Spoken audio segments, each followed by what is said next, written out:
Greetings fellow flat caps and welcome to the Spectrum. Today's video is a collab with Evolved Pixel, where we're reviewing a game from each other's childhood. For me, I recommended to him Parasite Eve, and he recommended to me Breath of Fire 4.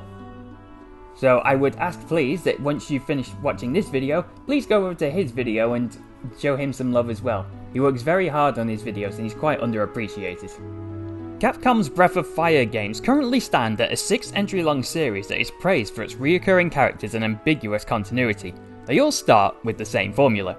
You play a guy, often named Ryu, who has the ability to transform into dragons. How creative. Then befriends a winged girl named Nina, and they go on adventures together. Now, normally, I don't do RPGs on the show because they take too much time to get going and all present themselves in a similar fashion. With only an hour playtime for each game on Have You Heard, I run the risk of having little to talk about and repeating myself if I covered more RPGs. But I was willing to give this one a pass because it was a recommendation by EP, so blame him if this episode is shit. Starting a new game, you need to name your main character before the game begins. Kneel before Zod. Then plays a cutscene that you don't appear in. You're introduced to the winged girl Nina and a cat man named Cray, as they're crossing the desert looking for Nina's sister. As they're travelling, they encounter a dragon.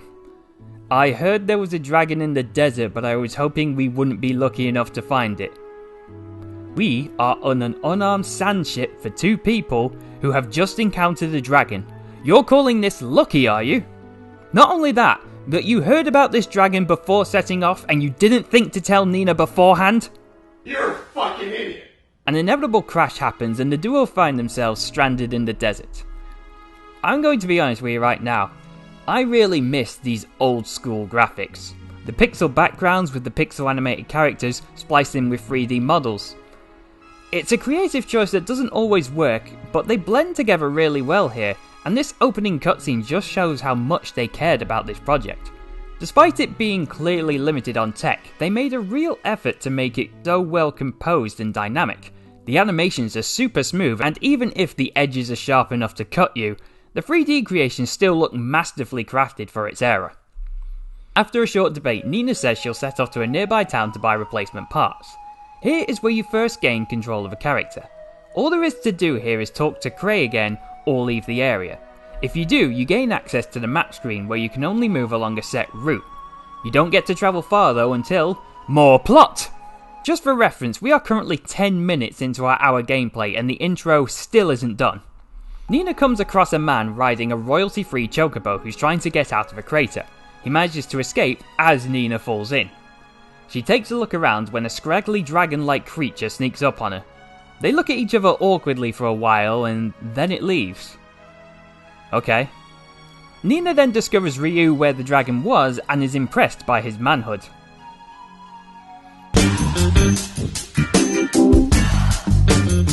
Ryu never says a word during the game, so he's pretty much a spectator while the others experience the story, so expect the kind of writing that tries to accommodate for silent protagonists. The kind where your character explains a lot with nothing but silence or a headshake. For example, Nina asks Ryu to put some clothes on, and as it cuts to black, Nina says, "Oh, so you're not working with that merchant that was here?" Later on, she asks you a series of questions and you respond with a headshake, to which Nina then speaks for you. "Oh, I'm sorry, you probably don't know the answers to those questions any more than I do you? Call me picky if you want, but I've never been a fan of silent protagonists. It just feels like the story is happening around you, with you observing more than participating, and you're being spoken at, not to, by NPCs. Nina decides it's time to get out of the crater. She does so by standing on your shoulders and jumping out. Remember this. She ties a rope to a boulder and you climb out. Nina spells it out for the audience that you have no memory, which means you're lost.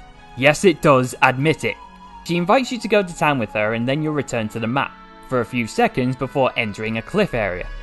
In this area is where you get to experience the game properly.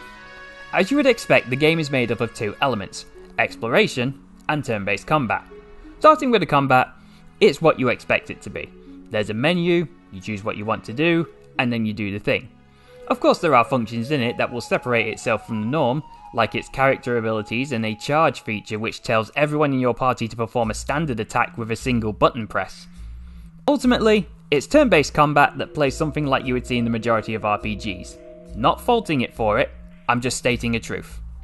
The exploration is slightly less traditional in its presentation and function. The environments are displayed at a 45-degree angle which can be rotated by 90 degrees so you can see better. Theoretically. In some environments it's still a real pain to figure out where you are. You can also use certain capabilities of your party to influence how you navigate the map. Now remember how Nina had to jump out of the crater from your shoulders? It turns out her wings do work and she can get a bird's eye view of the immediate area. You lazy fucking bent! As you continue on, a cutscene plays demonstrating that you will need to sometimes jump your way through the environment. Nina encourages Ryu to jump over a gap in the cliffs and then boasts how easy it is, only to then fall on the second jump. Ryu jumps after her to save her, only to find she's fine, and he becomes the butt of a joke. Nightfall comes and you both take shelter in a cave and exchange a bit of small talk. Meanwhile, off in the distance, an ill wind is blowing. A dragon doggo and a potential vampire, who both speak in Shakespearean manner, emerge from a temple expecting their cult followers to welcome them back, but they're nowhere to be found. The maybe vampire says he detects a presence and goes to investigate. In a move that breaks the mold, you actually get to control the antagonist for a while. Fo Lu starts at level 63. Despite this, you can't one-shot the predator T-Rexes it throws at you. After a short platform section, you meet some soldiers who are on the lookout for a dragon. Seeing them as weaklings, Fo Lu summons a dragon to overkill them.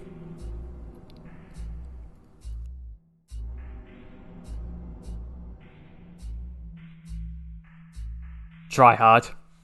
Continuing on exploring the area and making more dinos extinct, you come across a monk from the Order of Fo Lu. At first he seems loyal, but Fo Lu detects ill intent from the monk, who summons a monster to fight you. In this fight, you learn about dragon forms. Fo Lu and Ryu are both able to transform into a dragon form, where they become stronger and can perform more devastating attacks and spells, allowing you to trounce this thing in a fight. After the fight, however, it's revealed that Fo Lu is not at full power and is currently vulnerable in a weakened state, and the monk plans to take advantage of this and seal him away once more.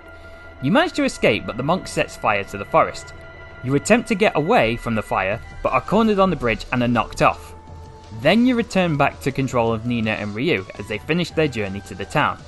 Now, another thing that bothers me about an RPG is there seems to be a regular occurring structure, if you can call it that, to them, where the game starts you off with action and involvement, and then an extended period of time composed of fetch quests and talking to loads of NPCs with next to no combat to break it up. Well, that's what's happened here, but it's not as bad as I expected it to be. Once you arrive in town, you need to find someone who can sell you the parts you need for the wrecked vehicle. On the plus side, however, it doesn't involve a tedious amount of wandering around, and there is more to achieving your objective than just chatting to people. After spending the night at an inn and heading to the bar, you spot Nina about to be ripped off. Help her out and she rejoins the party. A nearby woman tells you the best place for information is the tavern. Head inside and you see this greedy bastard. He can tell you about someone who can help you, but first you need to play a minigame that costs you money. You need to feed him food and drink from the bar to fill his happiness meter before the food or drink meter fills up. The more expensive and varied the food, the better it fills up.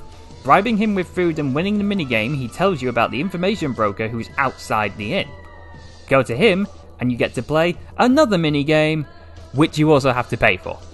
This time, it's like playing The Price is Right.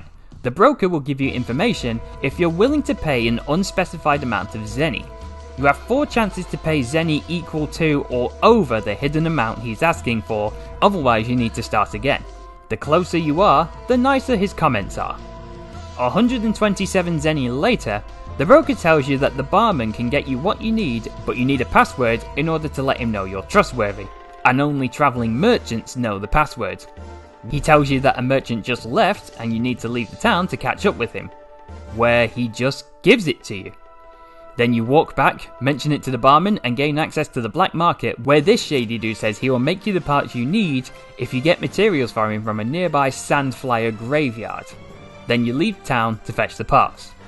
While it did involve some running around and trying to find the NPCs I needed, I didn't have to do it for long and found who I needed to talk to easily, plus the minigames made it more involving for the player. At this point, the rest of my hour playtime was spent travelling and fighting monsters with nothing interesting in between. But I am going to end on some positive notes. One of the strongest elements of an RPG is its world, seeing how much it changes in so many ways as you travel from one location to another. And Breath of Fire is no exception and builds its world well. When you reach the first town, you start to get a better idea of the world you live in, the residents, the wildlife, the environments. It all has its own distinct character, and accompanied with its art style, it gives it more of its own distinct look too, which in turn makes you want to explore every house even if you just plan on robbing it, seeing how the people act, enjoying the crazier ones, and sometimes just taking in the nice sights. So, is it a bad game? Absolutely not. I can see the appeal even if it isn't entirely my thing. The characters are leaving good first impressions, the teasing of the power you could reach gets you motivated to reach that point, it's got a sense of humour, an intriguing story and an interesting world. The only thing I have to say is that it's a little slow for my taste, but that is the nature of RPGs of this kind. Before I end the video though, I just want to say that RPGs aren't off the table for Have You Heard. If you remember, I covered Kudelka a while ago, which was an RPG, but I think I liked that one because it didn't present itself in the way traditional ones like Breath of Fire do. But with that said, the traditional way isn't bad by any means. It's just not one I get too excited about. If you do prefer this style though, then I would recommend not just this entry, but the whole series to you. It's often received well by fans and is described by them as always solid, if not particularly ambitious. And that was Breath of Fire 4. Thanks for watching everyone. Do please check out EP's video, and remember you're always welcome at the Spectrum.